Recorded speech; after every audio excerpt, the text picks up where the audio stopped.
My daughter shaving her sister's head in her sleep the night before prom was the best thing she ever did. I woke up to my teenage daughter Kayla's piercing screams. I ran into her bedroom and couldn't believe what I saw. She was completely bald, her blonde hair scattered across her pillowcase. She was sobbing, telling me her little sister Reese must have shaved her head while she was sleeping. She stumbled to the bathroom mirror and started screaming even louder when she saw her reflection. Prom was in 8 hours and she was supposed to be a shoo-in for queen. Now it was ruined. "Where's Reese?" I demanded, and my husband found her sitting on her own bed in her unicorn pajamas with his electric razor on her nightstand. "Reese, what did you do?" I asked, trying not to scream while Kayla sobbed in the bathroom. "I had to stop her from going to prom," Reese said in that small voice she uses when she knows she's in trouble but thinks she did the right thing. This was my baby who still crawled into Kayla's bed during thunderstorms. The same little girl who Kayla taught to ride a bike last summer. The one who followed her big sister everywhere asking endless questions about everything. I couldn't believe she would sabotage her sister's big night like this. Before I could respond, the doorbell rang. Kayla's boyfriend Steven let himself in like he always did on Saturday mornings. He came upstairs calling about corsage colors and stopped dead when he saw Kayla's bald head. "What the hell happened to your hair?" he asked, then quickly rearranged his face into concern. "Baby, don't cry. We can fix this. Maybe get you a nice wig. You'll still be the prettiest girl there." Kayla was crying harder now. Steven pulled her against him while glaring at me like this was my fault. "Did Reese do this?" "I always said that kid was weird. This is assault, Mrs. Adams." Reese appeared in the bathroom doorway, still in her unicorn pajamas. "I cut off all her hair so she couldn't go to prom with you because you're mean to her." "Reese!" I yelled, but she kept talking in that determined little kid voice. "You hurt my sister all the time. I see the purple marks on her arms where you grab her too hard." The bathroom went silent. Steven laughed, but it sounded forced. "Kids make up crazy stories, Mrs. Adams. Tell her, Kayla. Tell your mom how good I am to you." Kayla wouldn't look at anyone. I felt ice spreading through my chest. "I took pictures on Mommy's phone when Kayla was sleeping," Reese said, her voice getting stronger. "You push her into walls. You hit her tummy where nobody can see. Then you buy her presents after so she won't tell." I pulled out my phone with shaking hands and opened my photos. There they were. Close-ups of Kayla's arms with finger-shaped bruises, her ribs with dark purple marks. I felt my stomach drop. "Oh my God," I whispered. "Kayla, is this true?" Steven's face was getting red. "Those could be from anything. She plays sports. This is insane. I spend hundreds on her. I'm taking her to prom in a limo." My husband appeared in the doorway. His whole body was tense as he looked over my shoulder at the photos on my phone. "Kayla, baby, why didn't you tell me?" I asked. My voice was breaking completely. Steven's grip on Kayla tightened visibly. "We're leaving right now. This is completely ridiculous. Get dressed, Kayla." "She can't go anywhere if she's too embarrassed about her hair," Reese said simply. "That's why I shaved it all off while she was sleeping, so she'd have to stay home safe." Steven tried switching tactics. His voice went artificially sweet. "Reese, sometimes me and Kayla play rough when we're fooling around. It's not abuse, it's just passion. You're too young to understand boyfriend-girlfriend stuff." My husband stepped fully into the bathroom and said, "Let go of my daughter right now." "But then you did this, mister," Reese said. Everyone turned to look at her again. She pulled out her little pink tape recorder that she used for making pretend radio shows and pressed play. Steven's voice came through tinny but clear. "She said it was from yesterday when he was waiting in our living room for Kayla to get ready. Yeah, tomorrow night after prom." His voice rang out. "I'm gonna get her completely wasted at Jake's after party and make sure she can't say no this time. Already got the stuff to put in her drink from my brother. Time to lock that down before college, you know? Nothing keeps a girl around like getting her pregnant." I felt like I might throw up right there on the bathroom tiles. Kayla made this horrible wounded animal sound. She tried to pull away from Steven, but he held on tighter. "That's fake," Steven said. Sweat was dripping down his face now. "You're all crazy. That's not even my voice. This whole family is insane. You were going to put something in my daughter's drink?" I whispered. My whole body was shaking with rage that I'd never felt before. "You were going to assault my baby?" Steven finally let go of Kayla. He started backing toward the door, but my husband moved faster. He blocked the only exit with his whole body. I could see the muscles in his jaw clenching as he stared at this boy who'd been hurting our daughter for who knows how long. "You don't want to do this," Steven said. He was trying to sound threatening, but his voice cracked like the child he really was. "My dad's a lawyer. You touch me and I'll ruin your whole family." My husband took another step forward. Steven pressed himself against the wall, looking for another way out. But Steven suddenly stopped panicking, looked at my husband, and said in the most ice-cold voice I've ever heard, "I really don't think you want to do that, Mr. Adams. And I think you know why." My husband's face dropped. The color drained from his skin, and his hands started shaking as Steven stood there with this smug look on his face.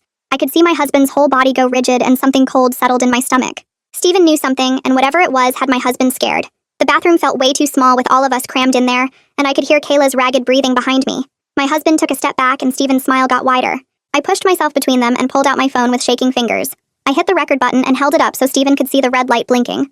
My voice came out steadier than I felt when I told him to get out of our house right now, or I was calling 911. Steven just laughed and said his dad would destroy us for this. He said we had no idea who we were messing with. Then he shoved past my husband hard enough to make him stumble into the wall. I kept recording as Steven stomped down the stairs, making sure to knock the family photos off the wall as he went. My husband followed him down while I stayed with the girls who were both crying now. I heard Steven yelling something about lawyers and lawsuits from downstairs. The front door slammed so hard the whole house shook, and then his car engine roared to life outside. His tires squealed as he peeled out of our driveway going way too fast for our quiet street. My husband came back upstairs and his face was still white as a sheet.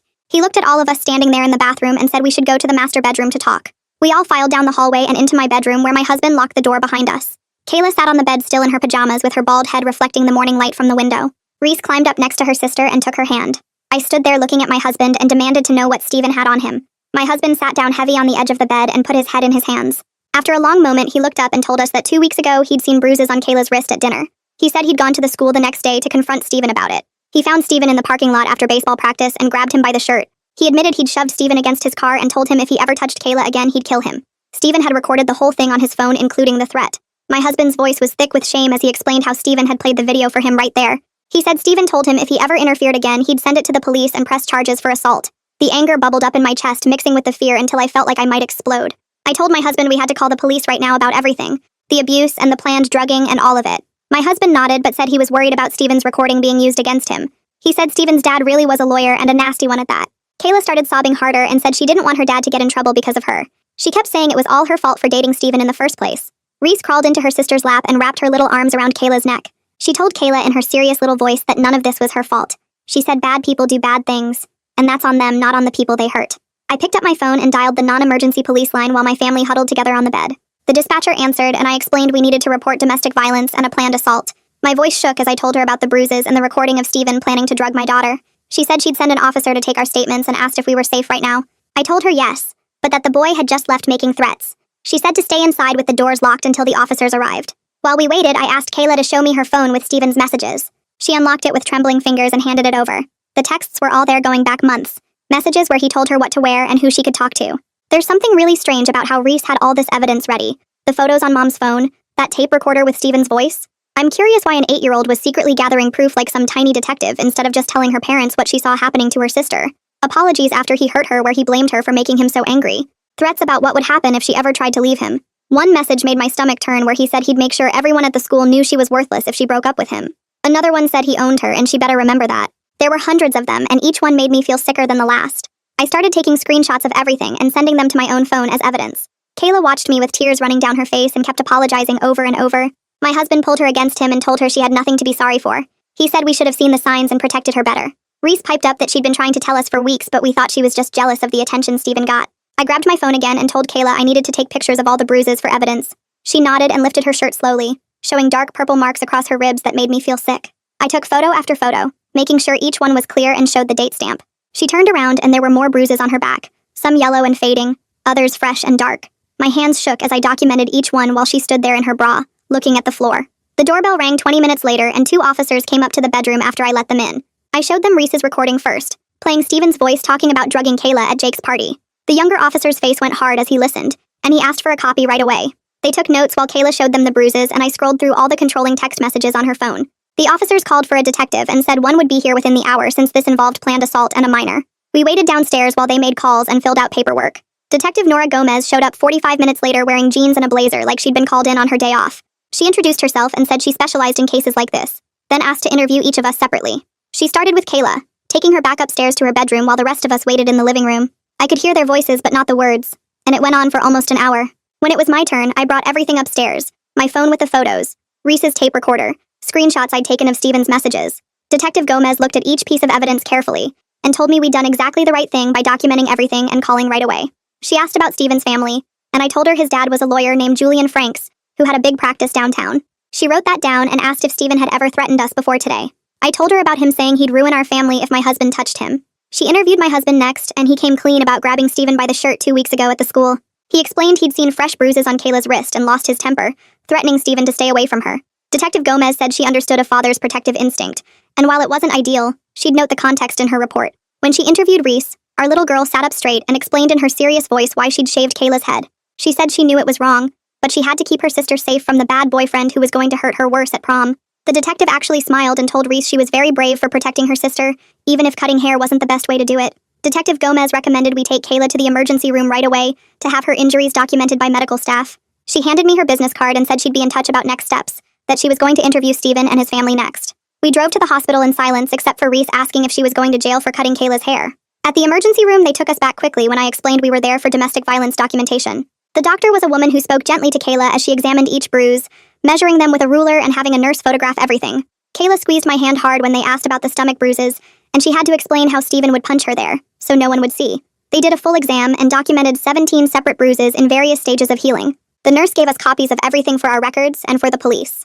A social worker came in while we were waiting for discharge papers, carrying a folder full of pamphlets about domestic violence resources.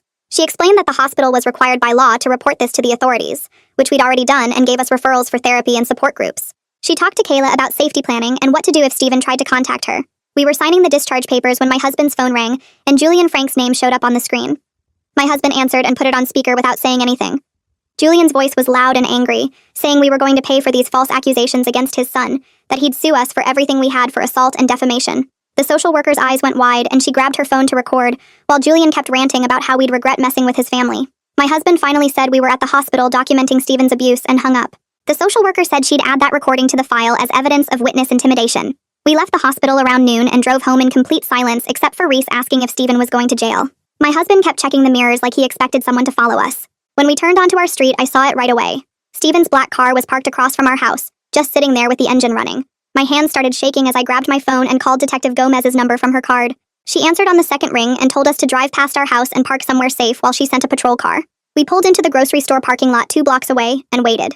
10 minutes later, she called back saying officers were at our house and we could come home. 2 police cars had Steven blocked in when we got there. One officer was at his window writing something while Steven sat there with his arms crossed looking mad. The officer came over and told us Steven claimed he was just driving by, but they'd warned him he wasn't allowed near our property or any family member. They took pictures of his car there and added it to the case file as a violation. Steven peeled out when they let him leave, and the officers stayed until we got inside safely. That evening while I was making dinner, my phone rang with a number I didn't know. It was Maddie Coleman from the school counseling office asking how Kayla was doing. She'd heard what happened from another staff member and wanted to help. She said she could arrange for Kayla to get her assignment sent home so she wouldn't fall behind while dealing with everything. I thanked her and said that would help a lot since Kayla wasn't ready to face everyone at the school yet. An hour later, Detective Gomez called with an update. She'd tracked down Jake and interviewed him about the party plans for after prom. Jake got really nervous and admitted Steven had asked him to make sure Kayla's drinks were extra strong that night. Steven had also mentioned getting something special from his brother to put in them. The detective said Jake seemed scared and was cooperating fully now that he understood how serious this was. She also told me she'd looked into Steven's older brother Tyson Grimes, who had 3 arrests for drug stuff, including selling pills to kids at the community college. She was working with a judge to get a warrant to search Steven's phone and car for evidence. The next morning, a woman from Child Protective Services called saying they needed to do a home visit since minors were involved in witnessing domestic violence. My stomach dropped even though I knew we hadn't done anything wrong. She scheduled it for the next day and said it was just standard procedure to make sure the kids were safe. That night was awful. Every car that drove by made us jump. My husband got up 3 times to check the locks on all the doors and windows. Around midnight, I heard crying from Kayla's room and found both girls in her bed. Reese had crawled in with her big sister and they were holding each other tight. Kayla's face was wet with tears, and Reese was rubbing her back the way Kayla used to do for her during thunderstorms. I sat on the edge of the bed and smoothed their hair until they both fell asleep. The CPS worker showed up right at 9 the next morning with a clipboard and a serious face. She interviewed each kid separately in their rooms while my husband and I waited in the kitchen. She spent almost an hour with Kayla asking about our home and if she felt safe here. Then she talked to Reese, who apparently told her all about why she cut Kayla's hair and showed her the pictures she took. When she finished, the worker actually smiled and said we were handling this situation really well. She found no concerns about our parenting and said she was impressed with how protective the girls were of each other. She gave us some pamphlets about trauma and kids before she left. That afternoon, I got a call from someone named Tabitha Wise who said she was a victim advocate assigned to help us. She explained we could file for an emergency protective order to keep Steven away legally. She walked me through all the paperwork over the phone and said she'd help us prepare everything with our evidence. Reese taking pictures before the haircut shows some serious planning skills for someone her age. This kid thought 3 steps ahead like she's playing chess while everyone else is stuck on checkers. We spent 2 hours going through all the photos, recordings, and documentation from the hospital.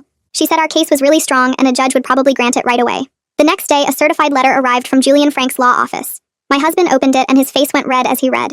It was 3 pages of legal threats saying we'd assaulted his son and made false accusations that were damaging his reputation. It said we'd be sued for everything we had if we didn't drop the charges immediately. It also mentioned the incident with my husband grabbing Steven's shirt at the school, saying that was assault on a minor. My husband's hands were shaking as he took pictures of every page and forwarded them to Detective Gomez. She called back within minutes saying this was perfect evidence of witness intimidation and to keep any other threats documented. Monday morning came too fast, and Kayla had to go back to the school wearing a beanie to cover her bald head. I drove her myself because she was too scared to take the bus with everyone staring at her. The parking lot was already buzzing when we pulled up, and I could see kids pointing at our car through the windows. Kayla grabbed my hand so tight it hurt as we walked through the front doors together. The whispers started right away, and I heard one girl say something about Kayla making everything up for attention. Another group of kids moved closer to us, and one boy told Kayla they believed her, and Steven was a jerk anyway. The principal was waiting in the main office with a woman I recognized as Maddie Coleman from the counseling department.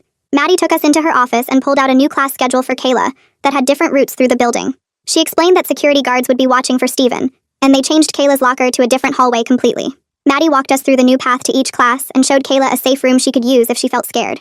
My phone rang while we were walking, and it was Detective Gomez saying she had news about the search warrant. She'd gone to Steven's car that morning with other officers and found a small plastic bag stuffed under the driver's seat. The pills inside looked like Rohypnol, and they were rushing them to the lab for testing, but she was pretty sure what they'd find. Within 2 hours, Steven was in handcuffs being walked out of his house while neighbors watched from their driveways. Detective Gomez called again to say he was charged with possession of controlled substances and conspiracy to commit sexual assault. His dad bailed him out before dinner, but at least there was an official case number now and real charges filed.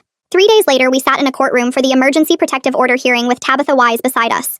I had to stand up and tell the judge everything about the abuse while Kayla sat there shaking in her chair. The judge listened to Reese's recording of Steven planning to drug Kayla, and his face got harder with every word. He asked my husband about grabbing Steven's shirt at the school, and my husband admitted everything, but explained he was protecting his daughter. The judge said he understood a father's reaction, and focused on the pattern of abuse Steven showed over months.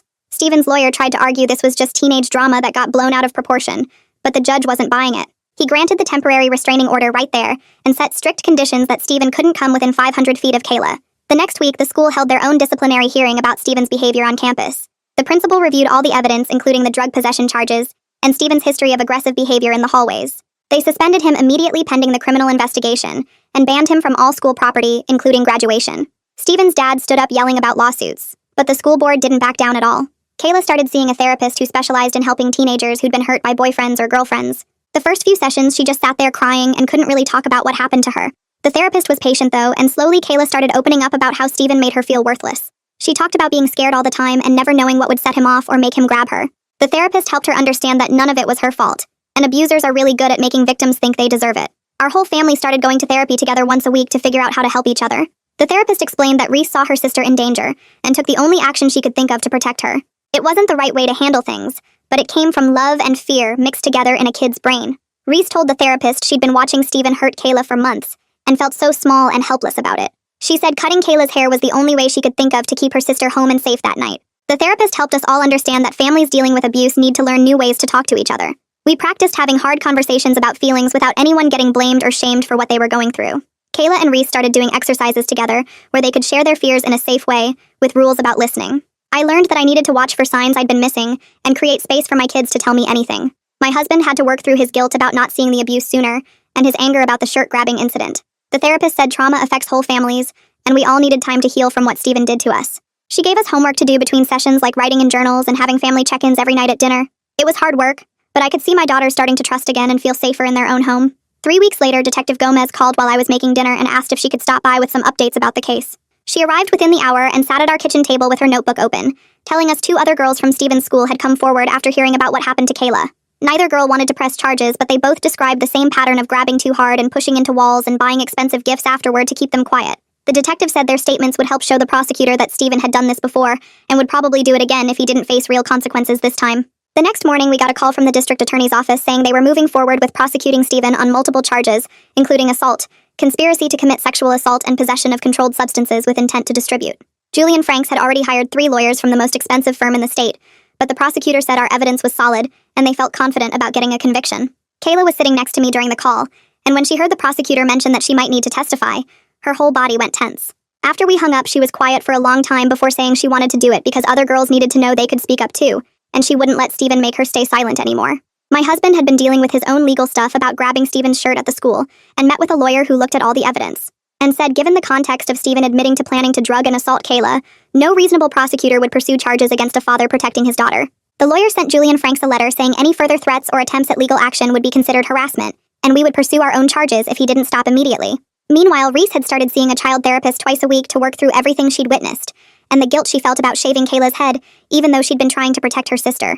The therapist explained to us that Reese had been carrying the weight of knowing about the abuse for months, and feeling helpless to stop it, which is why she took such drastic action when she heard about Steven's plan for prom night. After a few sessions, the therapist suggested we look into a restorative justice program, where Reese could make amends for the head shaving in a healthy way that would help her process her feelings. Reese wrote Kayla a 3-page letter apologizing for cutting her hair, but explaining how scared she'd been, and how she didn't know any other way to keep her safe that night. She also started doing volunteer work at the local domestic violence shelter.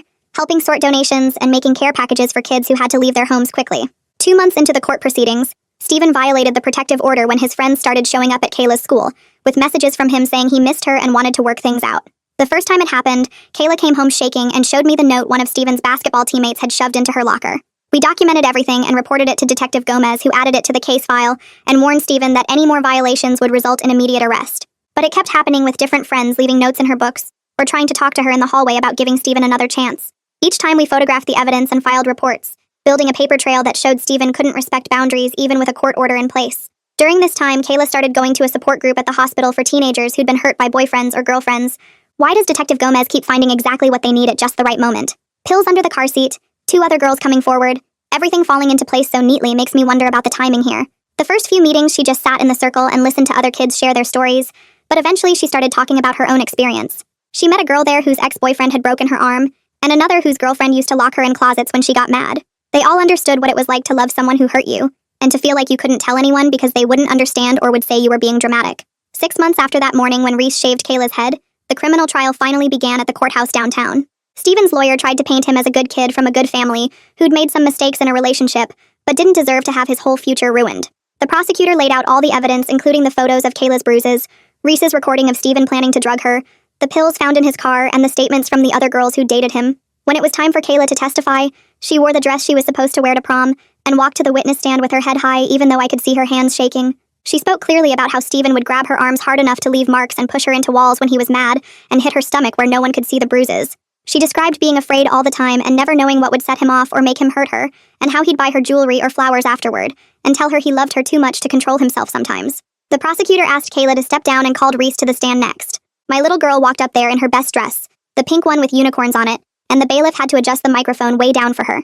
She raised her right hand and promised to tell the truth in that serious voice kids use when they know something is really important. The prosecutor pressed play on Reese's tape recorder, and the whole courtroom went quiet as Stephen's voice filled the room, talking about getting Kayla drunk and putting stuff in her drink at Jake's party. I watched the jurors' faces change as they heard him laughing about how he'd make sure she couldn't say no this time, and how getting her pregnant would lock her down before college. One older woman on the jury put her hand over her mouth, and another man shook his head looking disgusted. Stephen's lawyer jumped up saying the recording was illegal since Stephen didn't know he was recorded, but the judge cut him off. She said Reese made the recording in her own home where Stephen had no expectation of privacy, and the evidence would stand. Stephen's face went bright red, and he started whispering frantically to his lawyer, who kept shaking his head. The prosecutor asked Reese why she recorded Stephen, and she explained in her little voice that she'd seen the bruises on Kayla, and wanted proof because grown-ups don't always believe kids. 2 days later, my husband took the stand and I could see his hands shaking as he sat down. He told the court about finding the bruises on Kayla and confronting Stephen at the school, admitting he'd grabbed Stephen's shirt, but explaining he was trying to protect his daughter. The prosecutor showed how Stephen had used that incident to threaten and control our family, which was just another part of his pattern of manipulation. Stephen's lawyer tried to make my husband look like the aggressor, but the jury wasn't buying it after everything they'd heard. On the 3rd day of testimony, after hearing from the detective about the drugs found in Stephen's car and testimony from 2 other girls who dated him, the jury went to deliberate. We waited in the hallway for 4 hours drinking bad coffee from the vending machine and jumping every time the door opened. When they called us back in, the foreman stood up and read guilty on all the major charges, including assault, conspiracy to commit sexual assault, and possession of controlled substances.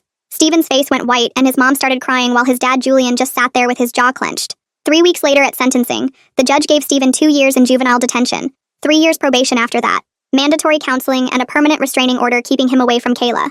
Julian Franks cornered us in the parking lot afterward, his face red as he threatened appeals and civil suits, saying we'd ruined his son's future over teenage relationship drama. My husband stepped right up to him and told him in this calm, cold voice that his son was a predator who finally got caught, and maybe if Julian had been a better father, none of this would have happened. Julian looked like he wanted to hit my husband, but there were cops everywhere, so he just got in his Mercedes and drove away. With Stephen locked up, something changed in Kayla almost immediately. She started sleeping through the night again and stopped jumping when doors slammed. She decided she wanted to help other girls recognize the warning signs of abuse and started working with the school counselor to plan assemblies where she could share her story. The first time she spoke in front of the whole junior class, her voice shook, but she kept going, explaining how Stephen had isolated her from friends and made her think the abuse was her fault. After her presentation, 3 girls came up to her privately asking for help with their own situations. The school board called a special meeting after our case and brought in experts on teen dating violence to train all the teachers and staff. They created new protocols for reporting suspected abuse and started teaching healthy relationship classes in health education. The principal told us they'd had no idea how common this problem was until Kayla's case opened their eyes. Meanwhile, Kayla's hair started growing back in soft, fuzzy patches that she'd run her hand over constantly. She tried different hats and scarves at first, then decided she actually liked the super short look and kept it buzzed for a while. She told me the short hair reminded her that Reese loved her enough to do something drastic to save her, and that she was strong enough to survive anything. Reese channeled all that protective energy into positive action, volunteering with us at domestic violence awareness events, and helping make care packages for the women's shelter. She decorated each package with her drawings and write notes saying things like, "You're brave and you deserve to be safe." The shelter coordinator said Reese's packages always made the women smile even on their worst days. My husband started leaving work early on Thursdays to be home when the girls got back from the school, something he'd never done before in 15 years of marriage. We'd sit at the kitchen table with cookies and milk while they did homework, asking about their day and really listening to the answers instead of just going through the motions. Every Sunday night we had family meetings where anyone could bring up anything they wanted to talk about without judgment. Kayla started opening up about small things at first, like feeling anxious about a test or frustrated with a friend, then bigger stuff about learning to trust her own judgment again. Reese would share her drawings from art therapy and explain what the colors meant about her feelings that week. 6 months passed faster than I expected, filled with therapy appointments and court dates, and slowly rebuilding normal life. Our family dinners got louder again with actual laughter, instead of the tense silence we'd had when Steven was around. Kayla joined the debate team and started winning competitions, finding her voice in more ways than one. Reese taught herself to knit and made scarves for everyone at the women's shelter for Christmas. The support group at the hospital became Kayla's safe space where she met other survivors who understood what she'd been through. There was this boy named Eric whose ex-girlfriend had stalked him for months, and he and Kayla started talking after meetings about boundaries and red flags. He never pushed for anything more than friendship at first, just listened when she needed to talk and made her laugh with terrible jokes about their shared therapy homework. When he finally asked her to go to a movie 3 months after they met, he gave her 3 different exit strategies in case she felt uncomfortable and told her his mom would pick them up if she wanted to leave early. They took things so slow that their first kiss didn't happen until 2 months into dating, and Eric asked permission first. Reese got nominated for a citizenship award at the school for organizing a whole campaign about recognizing abuse warning signs after what happened to Kayla. She made posters with simple messages that even elementary kids could understand, and got the principal to approve age-appropriate assemblies for every grade level. The day she won the award, she wore her best dress and gave a speech about how protecting people you love means speaking up even when it's scary. Detective Gomez called us every few weeks with updates, always starting with asking how the girls were doing before getting to the legal stuff. She told us Steven got into 3 fights in his first month at the detention center, attacking smaller kids just like he'd done with Kayla. They moved him to a higher security unit after he broke another kid's nose, and his release date got pushed back another 6 months for violent behavior. His dad tried to appeal the conviction twice, but the judge shut it down both times, especially after seeing Steven's detention record proved the pattern of violence was real. Kayla's graduation day arrived with perfect weather, and her hair grown out to a cute pixie cut that she'd learned to style with little clips. She walked across that stage as salutatorian to huge cheers from our section, where even Reese's art therapy group had come to support her. Steven picking fights with smaller kids in detention really proves the apple doesn't fall far from the entitled tree. Guess those anger management classes aren't on the curriculum yet at Juvie Prep Academy. Her speech talked about finding strength in unexpected places and learning that asking for help isn't weakness, but the bravest thing you can do. She thanked Reese by name for saving her life, and I watched my youngest daughter cry happy tears for the first time since this whole thing started. The college acceptance letters had been rolling in for weeks, and Kayla chose a school 3 hours away, far enough to be independent but close enough to come home whenever she needed. She signed up for a self-defense class that summer and convinced Eric to take it with her, both of them learning to protect themselves in healthy ways. We went dorm shopping together, and she picked out bright colors instead of the dark stuff she'd worn during the Steven months. She put a photo of our family on her desk, including one of her and Reese from after the trial where they're both laughing at something on Reese's phone. The night before she left for college, Kayla crawled into Reese's bed like they used to do when they were little. I found them the next morning tangled up together, Reese's arm thrown protectively over her big sister even in sleep. As we loaded the car, Kayla hugged Reese and whispered something that made them both cry and laugh at the same time. Looking back at everything that happened since that morning Reese shaved her sister's head, I realized that desperate act of love had saved Kayla from something so much worse than missing prom. Our family learned that protecting each other sometimes means doing hard things that seem crazy in the moment, but turn out to be exactly what needed to happen. Thanks for hanging out and wondering about all these questions with me today. It's always interesting seeing where curiosity takes us. Until next time. And hey, like the video, it helps more than you think.